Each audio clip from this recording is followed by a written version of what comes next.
guy, just a sharp guy. Can Clint please put his foot down as a fence? Maybe that's intentional, you know.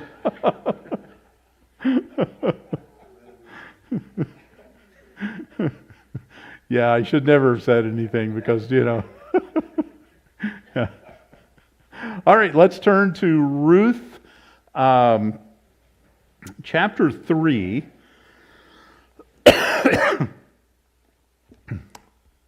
Ruth 3.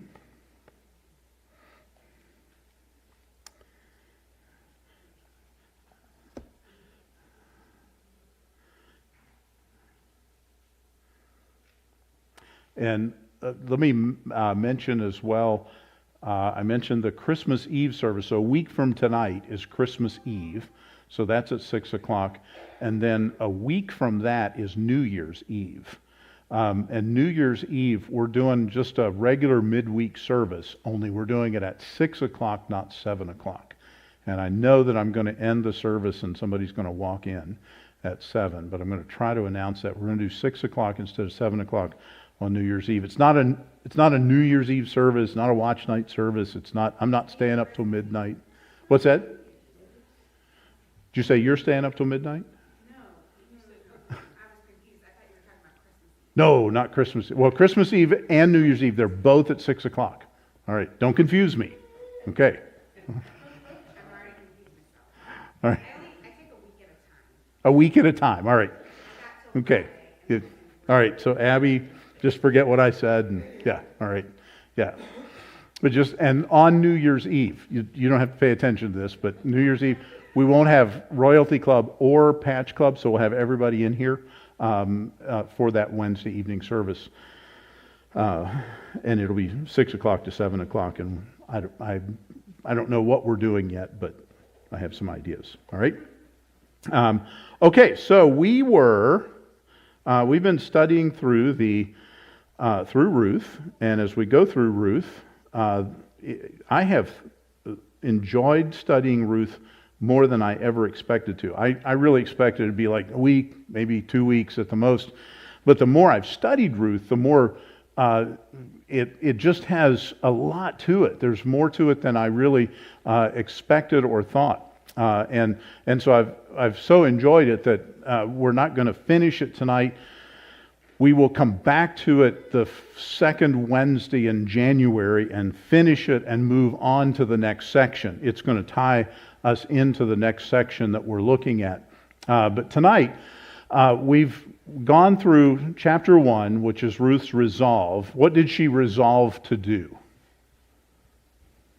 To what? Leave her country. Yeah. She resolved to leave her country, stay with her mother-in-law, and really she says, I'm giving up marriage at that point. I'm going to take care of my mother-in-law. And she resolves to do that. Then her rights, and these were her rights to glean. When she gets back to Israel, she either knows or it becomes knowledge that she gains, but she learns that she can go out and glean in the fields, and she does. And as she's gleaning in the field, Boaz takes notice of her. And then we are in chapter 3, and in chapter 3, we have Ruth's request. And so she's going to go to Boaz, and she's going to make a request of him. And in verses 1 through 4, Naomi is the one that suggests this. She said, after you've gleaned, I want you to go and clean yourself up, anoint yourself, and I want you to go, and I want you to meet with Boaz, basically, if you could boil it down to that. And in verses 5 through 9, Ruth is compliant in that. She goes and remember that Boaz is at the winnowing threshing floor, and he's winnowing the wheat. And once he's finished, it's a festive time that they're reaping their harvest. And he finishes winnowing his wheat.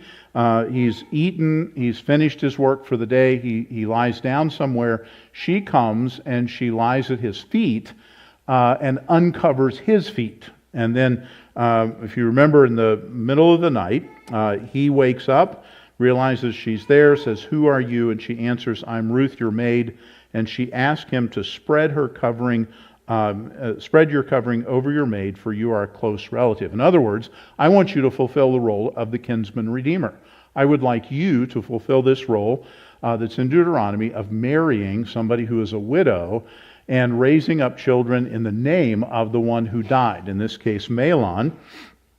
And I want you to fulfill that role for me. And so she asked that, and that's where we were the last time we were looking at this last week, in the middle of this, looking at the compliance and then his response.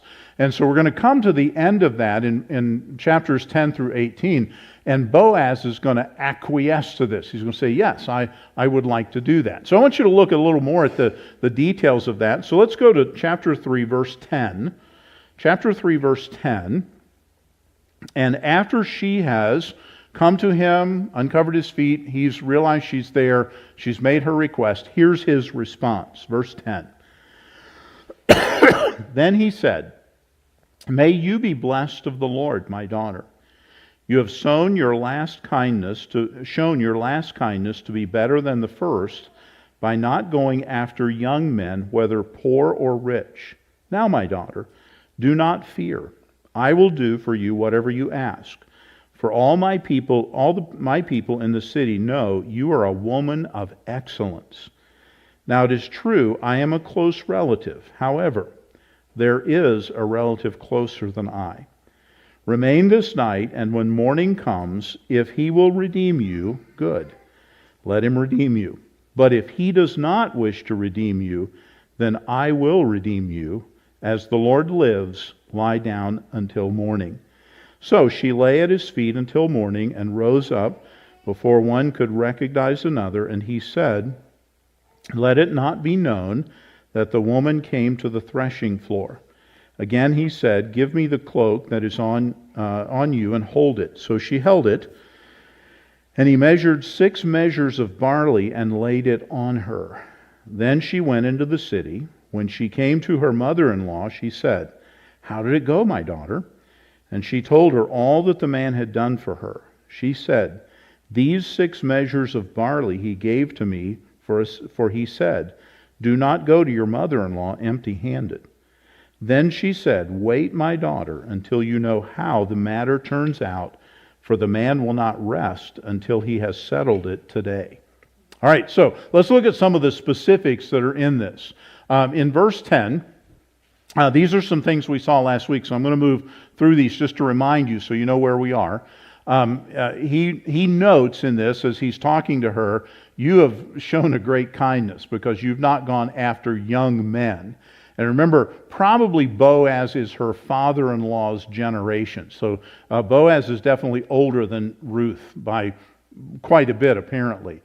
In verse 11, he pays her a very high compliment. I did add this because I want you to pay attention to this word. It is in Hebrew a word hayil, and it means valor or worth or ability. And he says to her, you've shown yourself to be a woman of excellence, a woman of valor, a woman of great worth or great ability. And he compliments her highly on her noble character. And this word was used already in chapter 2, verse 11 to describe Boaz. Now he uses it to describe her. And the word's going to come up a third time when we get to chapter 4. And so this is a word that is describing the people. And remember, the whole point of this is that we have people who are acting responsibly in the midst of a culture that's irresponsible. When did all of this take place? Is during the time of what? Yeah, the Judges.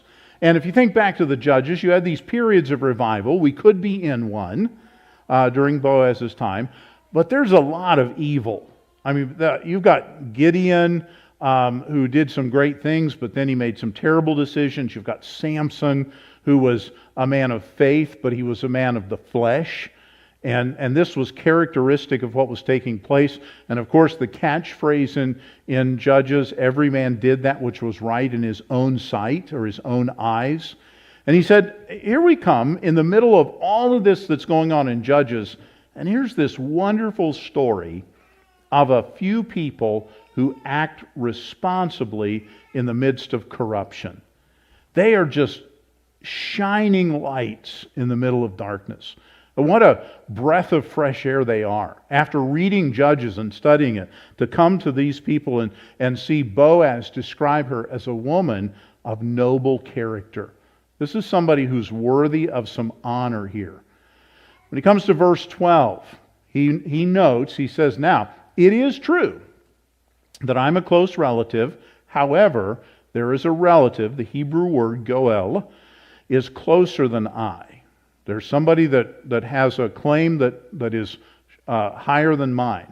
Now, remember that the kinsman redeemer, this person who is the close relative, could marry this person. He had to redeem the family property, and then he married the childless widow, but he raised up children in the relative's name. So if it's your brother that dies, you would have children with his wife, but the children would have your brother's name. They would carry on his family name.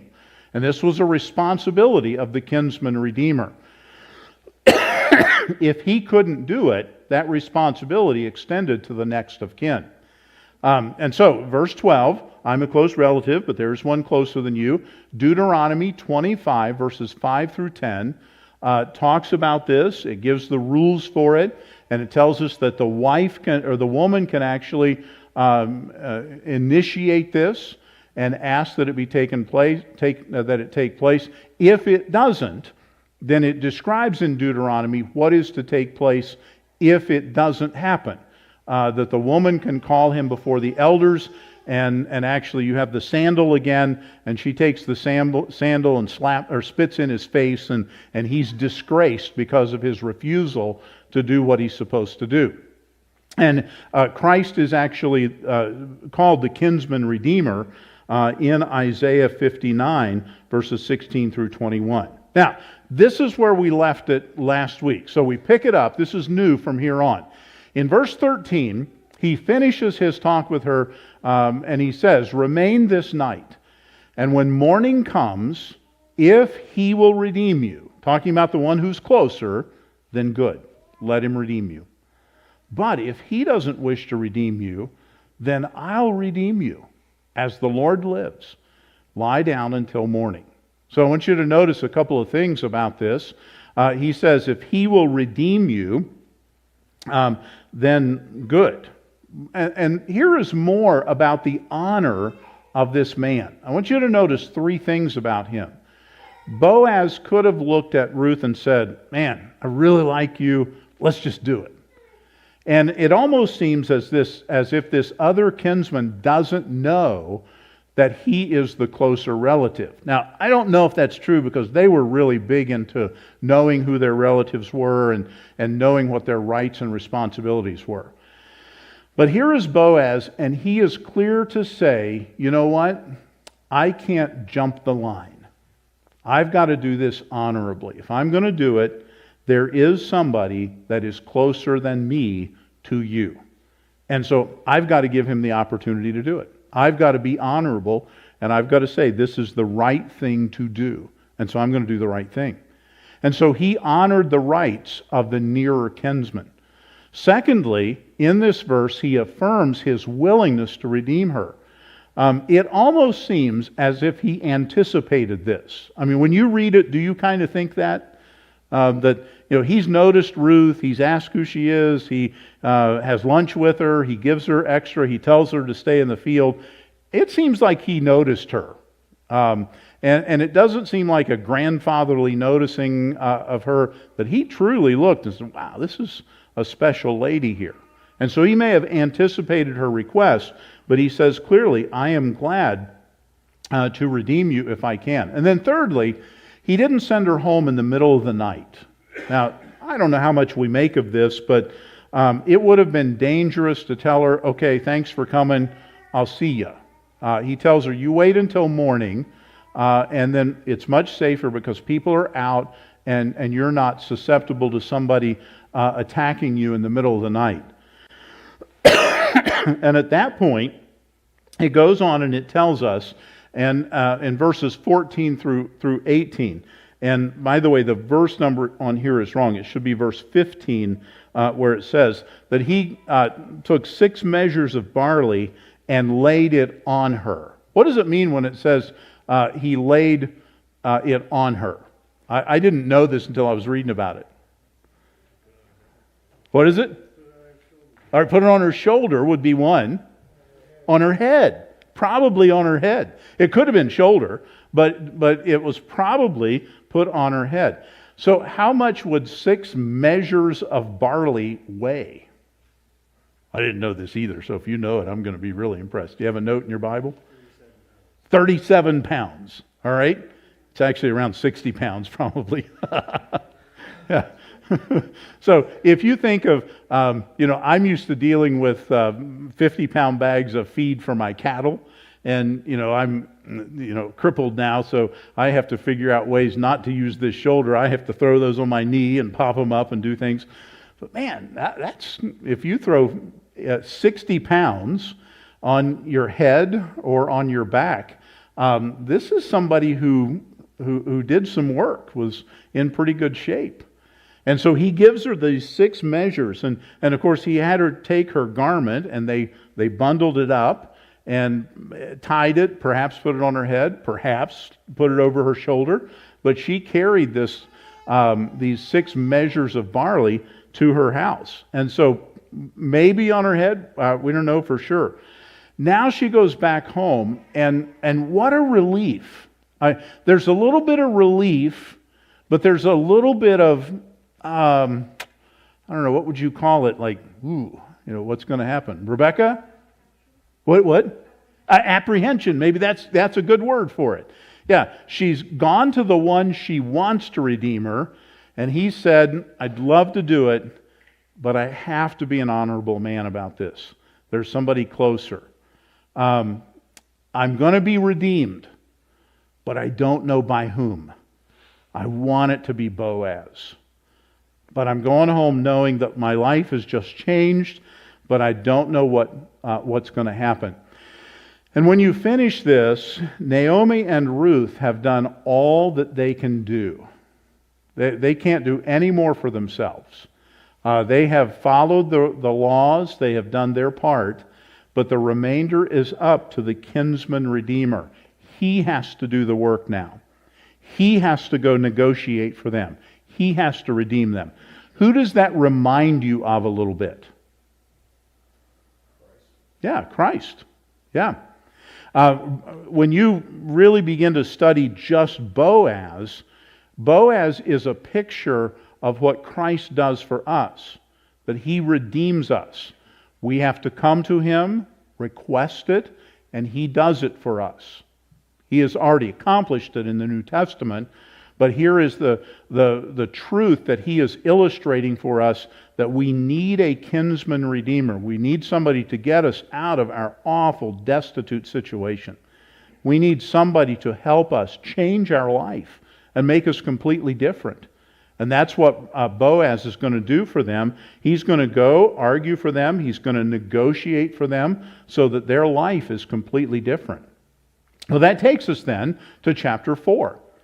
And if you look at the list there, you'll see that we've got the resolve, the rights, the request, and now we have the reward. And here's where we move toward the climax. We're going to get to a verse that's the climax, and then we're going to finish it there. But if you read chapter 4 and go to chapter 4, verses 1 through 12, I want to just read the story.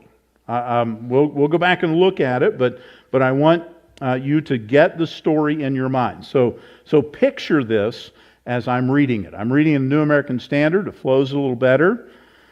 Chapter 4, verse 1. Now, Boaz went up to the gate and sat down there. And behold, the close relative of whom Boaz spoke was passing by. So he said, "Turn aside, friend, and sit down here." And he turned aside and sat down. He took 10 men of the elders of the city and said, "Sit down here." So they sat down. Then he said to the closest relative, "Naomi, who has come back from the land of Moab, has to sell a piece of land which belonged to her brother Elimelech. So I thought to inform you, saying, buy it before those who are sitting here and before the elders of my people. If you will redeem it, redeem it. But if not, tell me that I may know. For there is no one but you to redeem it, and I am after you. And he said, I will redeem it. Then Boaz said, on the day you buy the field from the hand of Naomi, you must also acquire Ruth the Moabitess, the widow of the deceased, in order to raise up the name of the deceased on his inheritance. The closest relative said, I cannot redeem it for myself, because I would jeopardize my own inheritance. Redeem it for yourself, and you may have my right of redemption, for I cannot redeem it. Now I'm going to stop there, because there are several things that we want to look at as we go through here. But do you get the picture of what happened? Here is this kinsman redeemer, Boaz, and he goes and sits at the gate, and apparently he knows when this relative is going to come by, and he sets up there, and he says, all right, we're going to settle this today. So he goes up to the gate. The city gate is where they did business, and especially business like this. This was kind of like the courthouse that they would do this. Interestingly, the closer kinsman redeemer is never named. Now, I'm going to come back to that again, but is that significant? I don't know. I think it is. I think it's an intentional slight of this man. There is no indication of how he's related, what his relationship is, but we never know anything about him that could make us identify him, and we don't know his name. And Boaz plans and approaches this whole thing very strategically. And I love this because most men like strategy. We like kind of a battle plan. How am I going to do this? Well, it's very clear that Boaz has thought this through. Now, he didn't have a lot of time to do this. It seems like it was the very next day that he did it because he was intent on getting it settled. And Naomi has confidence this day isn't going to be done until he's settled it. But he thinks this through. And as he plans this and he thinks it through, he says, all right, I need to get witnesses. I know that this kinsman redeemer will be at the gate, and I'm going to lay this before him. And I'm not going to just give all the information. I'm going to kind of buttonhole him a little bit. I'm going to say, hey, got some good land. You want to buy it? Yeah. Oh, now, remember, if you buy it, you also get a wife.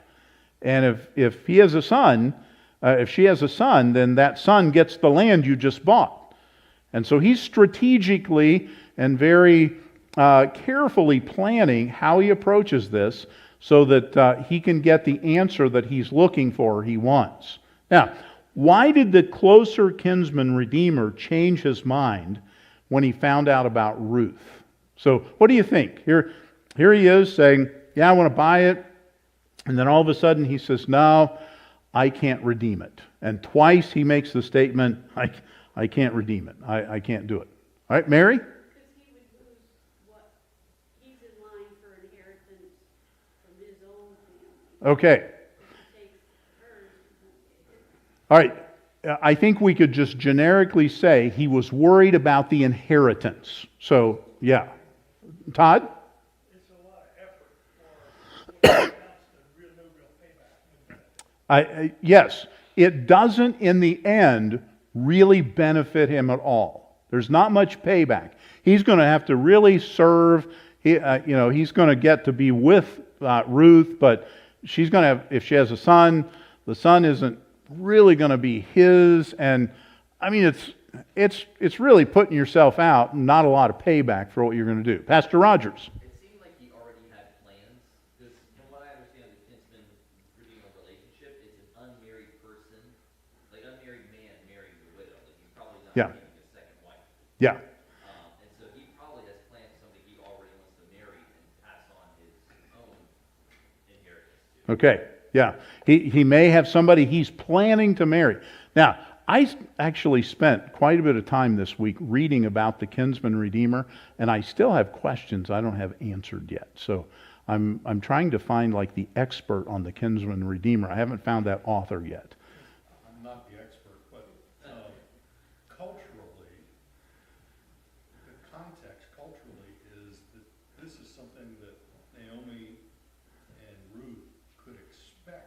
Yes. It was a privilege, but it was also a responsibility in that culture. So they had every expectation that there would be a kinsman redeemer, Absolutely. and the men would have to respond. That was Yeah. in them. Yes. Did we read Deuteronomy 25, the passage last week? Do you remember? We did read. Okay. Did we read about the whole thing if he rejects it? And okay. All right. You remember better than I did. Okay. Yeah. There was an expectation here that she would have that would happen. Greg? Didn't they also say earlier that she had difficulty finding a husband since she was born? Ah. And he might lose the inheritance for taking on a foreigner? Yeah. So there's number 2 on my list. Let me put these up here. There's one other one that we didn't get, but it'll be obvious to you when I say it. I didn't come up with it. Somebody else did. You know, obviously, if it were only Naomi, so here's this piece of land. Naomi's come back. She's old. She's beyond childbearing years. He gets the land. Probably has to help take care of Naomi, but he would get the land. He feels pretty good deal, all right? But when he heard that Ruth was involved, it might be that he was too poor to sustain the land and a wife. Now, I don't know. That one seems a little weak to me, but it might be he looked at it at that point and said, I don't know if I can afford to do that. That doesn't seem to be his reasoning in the passage. But number 2 is what Greg said. It could also be that Ruth is known to be a Moabite woman and that he had strong feelings that he wasn't going to marry a foreigner. He was going to marry an Israelite woman, and he didn't want that stain on his life. He didn't want to be saddled with this Moabite and somebody that wasn't Israelite. That's a good possibility that would have been the case. Number 3, and this is most likely what was going through his mind, and that is that Ruth's son would inherit the redeemed property and possibly part of his estate as well. Because not only is it Ruth's son, who else's son is it? Well, his son, yeah. Even though he's raising this boy in his brother's name, it's still his son. It's kind of complicated. But it is very possible that in the inheritance, he would have to give this son part of his estate, and the son would get the estate from from Ruth's first husband, which will be Mahlon. And so he's looking at this, and what Todd said, this is not really a good deal. I mean, if we're just looking at it on paper and saying, okay, am I going to come out better? He's not thinking I'm going to come out better. Why would somebody do it if they're not going to come out better? Todd? I want to say that you always prosper when you do what God asks you to do. That's not come right down to it. Why would he do it? Because he's serious about family. Yes, he's serious about family would be something, all right? And you hit the other one. You'd also have to be serious about, here's what God wants me to do. So when you do, let me say this carefully because I don't want to frame it wrong. Sometimes God asks you to do something. Do you always profit from it? Do you ever have to sacrifice? How about money? Do you ever sacrifice? Absolutely. I mean, you do things for people, and sometimes it costs you to serve the Lord. But what you're looking at is God always pays his bill. You always prosper from that. So there are times that you do something for someone, and it could actually cost you money. And yet you're doing it because you're serving the Lord. You're doing it because you want to honor him. And this man seemed to be purely looking at life as all right, what am I going to get out of this? And as I take a quick look at this, sitting here at the gate, no. I'm going to redeem the property. If she has a son, he gets the property I paid for? This is not a good deal. I can't do it. I'm not going to redeem it. And so he turns it down. And When you come to verse 7, then we have the response of this. Now, if we read Deuteronomy 25, you'll recognize this a little bit. So let's go back then to verse 7. And remember, very end of verse 6, he says, I can't redeem it. The truth is, was it that he couldn't redeem it? No, he didn't want to. All right? Every indication I have is, it'll jeopardize my own inheritance. You redeem it.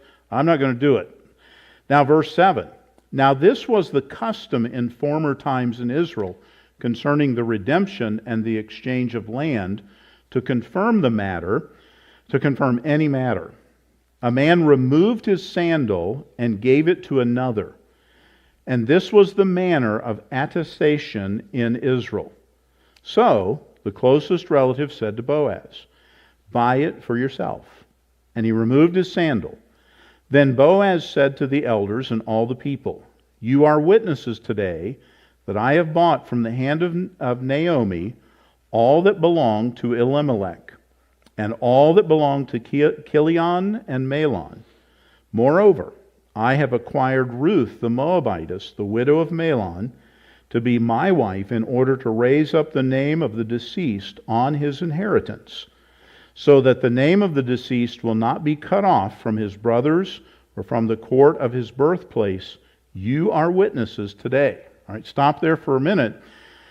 Here is this symbolic act that takes place. Now, just kind of a note for you, beginning in verse 10, now this was the custom in former times. What does that tell you?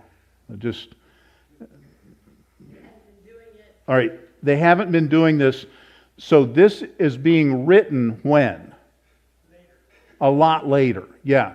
And that's why we look at this, and this is one of those timestamps you don't notice unless you're really looking for it. But whoever was writing this was saying, okay, when I write this, people aren't going to understand, I'm going to have to explain it.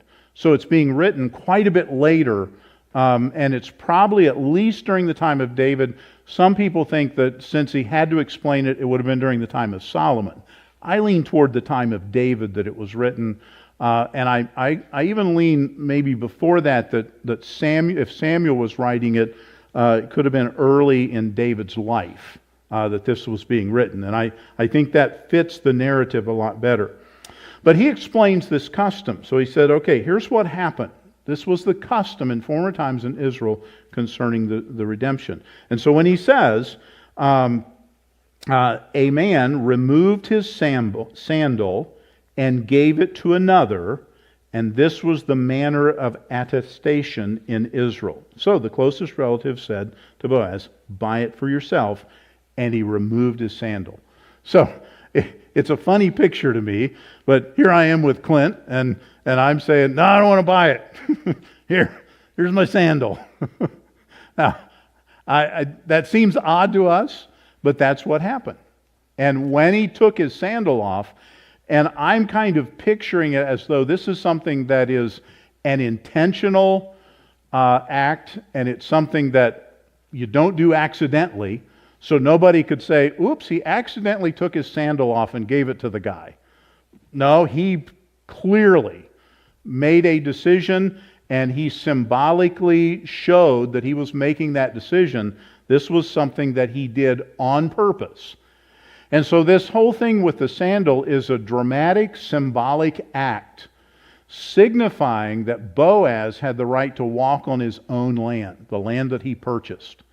And so here's this sandal, and he says, I'm giving up my rights, I'm giving the rights to you. And I'm surrendering completely. And Boaz had made sure that there were 10 witnesses to this, and it followed all of the customs and the rules of that time. And can you imagine at that point, I think Boaz really wanted to marry Boaz. And this is one of those times where he would have internally been going, yoo-hoo! But he has to keep his composure a little bit at the time.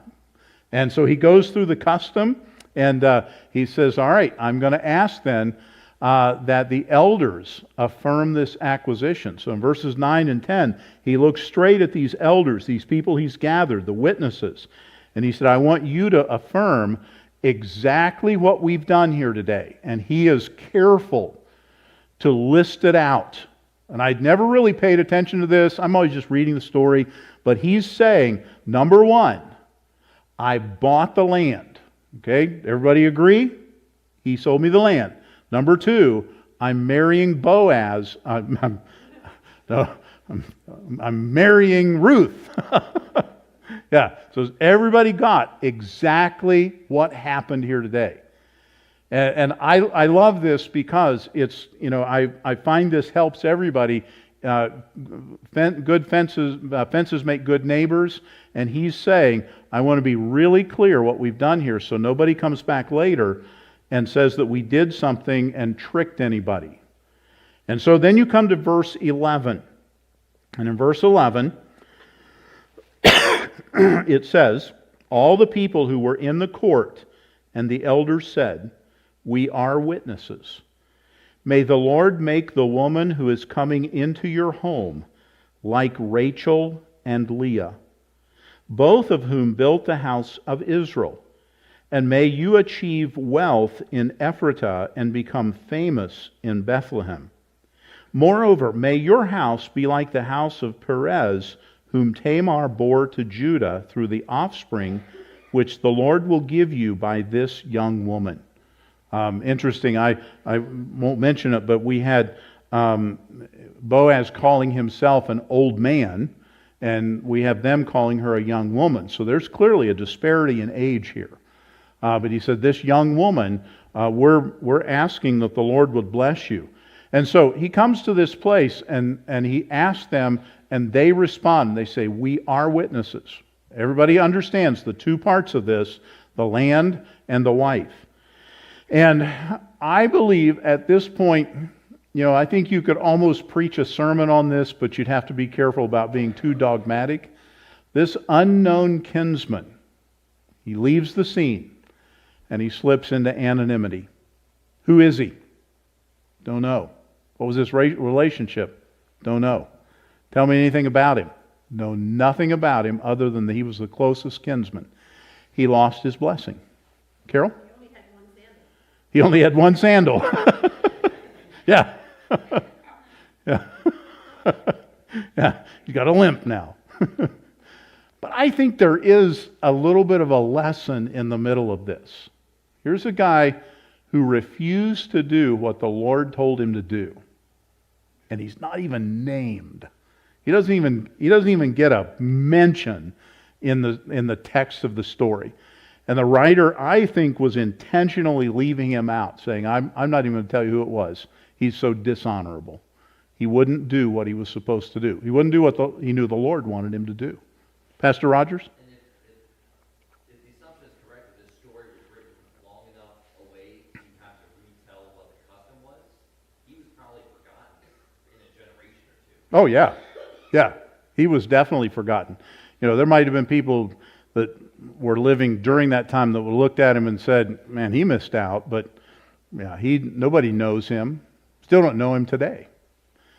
So Boaz shows no reluctance to acknowledge that Ruth is a Moabitess. He specifically says that to these men. He said, you understand that I'm acquiring Ruth the Moabitess, the widow of Mahlon. This is who I'm marrying. He was not ashamed of her. He was happy to do that. Here's the other thing that is implied in the whole story. Ruth had, at the very beginning of the story, made clear that she had an allegiance to her mother-in-law. She had promised to take care of her mother-in-law, to be with her, and do for her what she could. And all the way through here, there is an implication that this is the whole family that I'm taking. I'm marrying Ruth, but I'm going to be taking care of Naomi in the process. Now, this is part of the culture. Joe and I were talking about this afterward last week, that even today that culture is there, that it's a family thing. And so I'm going to care not only for Ruth as my wife, but I'm going to care for her mother-in-law as well, who is my relative. And it's implied that she's going to be part of the deal, and she is going to come back into the story in January. So at this point, the elders pronounce a blessing on Boaz. And this blessing begins in verse 11. All the people who were in the court and the elders said, "We are witnesses. May the Lord," and here's the blessing, "may the Lord make the woman who is coming into your home like Rachel and Leah." Now, who are Rachel and Leah? Jacob's wives. Can anybody give me a little summary of the story there? I can't even remember the order, but can somebody tell me what happened? Sam? Jacob ended up working for their father, and he loved Rachel, wanted to marry her, ended up marrying Leah instead because she was older. Her father said it had to be done that way, and then ended up marrying Rachel later. He loved Rachel, did not love Leah. Leah had a lot of kids, Rachel couldn't. Yes. All right. Did Rachel ever have kids? She did. She Yes. ended up with 2 eventually. Yes, she ended up with 2. But then you have this little, I don't know, subplot, this little twist in the story. Leah has, I'm thinking 4. Now, you'd have to check that, but is it 4? I'm getting a head shake there. I think she had 6 to start with. Is it 6? She was popping out the kids. Yeah, I mean, they're coming out. And what's going on with Rachel while that's happening? Oh, she's been out of shape. And we'll read this later, maybe. I don't know if we'll come back to that or not. But she looks at Jacob and says, basically, "What's the matter with you?" And then he's mad. He said, "What do you mean, what's the matter with me? I got 6 kids over here. What's the matter with you?" And so Rachel says, "All right, take my maid, and we're going to have children through her, Bilhah." And so he does. Jacob goes to Bilhah, and they have a son. And interestingly, it is the same thing that's going to happen a little bit later. We will come back to that now that I think about it and read it, because that son is considered Rachel's. And they have this way to do this in their culture. And then Bilhah can't have kids, and so what does she do? She says, "Well, take my maid, Zilpah, and have kids." And they ended up with how many kids? Jacob ends up with how many kids? 12. It's the 12 tribes of Israel. And so that's why they're using these 2 to invoke the blessing. So they're saying, "May the Lord make the woman who is coming into your home like Rachel, who was barren for years, and Leah, both of whom built the house of Israel." They had the 12 tribes of Israel come out of them. "And may you achieve wealth." Remember the word? That's actually the same word for honor. That's the word, may you have this honor that everybody understands in Ephratah, and become famous in Bethlehem. So did that blessing come to pass? Wow. Yeah, it will finish with this. We're still talking about them. So did they become famous? Boy, did they ever. Here is Boaz fulfilling this role of kinsman redeemer and doing it in an honorable way. He was an honorable man. And he said, they said, "May you become famous," and we're studying them today. And not only that, but from this marriage, you have kings that are born. David being a primary example, and then his lineage. And ultimately, out of this line, you have the eternal king, Jesus Christ, who is born. And it comes from this union. And so here's a man who acts honorably. Here's a woman who acts honorably in a culture that is rife with sin. And God blesses them abundantly. And so what a fascinating story when you look at it and realize what was taking place and how God was using all this. Pastor Rogers? One also really cool continuity thing is that part of the inheritance was in Bethlehem. Yes. That's probably the land that David worked, and then eventually where Joseph had to go back to. Yes. Yeah. So yeah, all of this is taking place in Bethlehem. I think if we were able to actually get to another slide, Bethlehem becomes important in this. All right? Okay, we're out of time. Let's go ahead and pray, and then we'll be dismissed. Lord, we thank you for the time. And what a great example we have of people who can decide to act honorably, and you bless them for it. And Lord, I pray you'll help us to do that. Help us to realize that each decision we make puts us in a place of your blessing or a place where we fall behind. And so help us to do what's right. We pray in Jesus' name. Amen. Thank you.